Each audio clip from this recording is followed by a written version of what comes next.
అందరికీ నమస్కారం. నైమిషా ఫారెస్ట్లో అందరూ సేజెస్ చాలా కామ్గా కూర్చొని వింటున్నారు. అప్పుడు ఋషి మహాభారతంలో ఉన్న ఇంకొక అందమైన కథని స్టార్ట్ చేశారు. అదే చాప్టర్ 4 పుష్యపర్వ.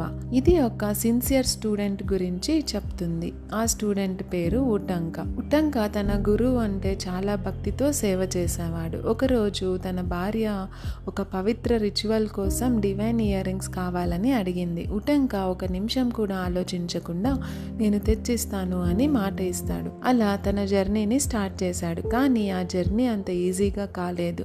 ఆకలి, అలసట మరియు చాలా కష్టాలు తన ముందుకొచ్చాయి. స్నేక్ కింగ్ అయిన తక్షక కూడా తనని ఆపడానికి ట్రై చేశాడు. ఇయర్ రింగ్స్ దాచిపెట్టి టెస్ట్ చేశాడు. కానీ ఉటంక హోప్ వదలలేదు. చివరికి డివైన్ హెల్ప్తో ఇయర్ రింగ్స్ని తిరిగి పొంది సమయానికి రిటర్న్ అయిపోయాడు. రిచువల్ కూడా సక్సెస్ అయ్యింది. కానీ ఈ చిన్న ఇన్సిడెంట్ తర్వాత పెద్ద పరిణామాలకి కారణమయ్యింది. మన మోరల్ ఏంటంటే భక్తి, పేషెన్స్ మరియు కరేజ్ ఉంటే ఎంత కష్టమైనా గెలవచ్చు. రేపు కలుద్దాం చాప్టర్ 5తో. కొంచెం ప్లీజ్ ఫాలో చేయండి.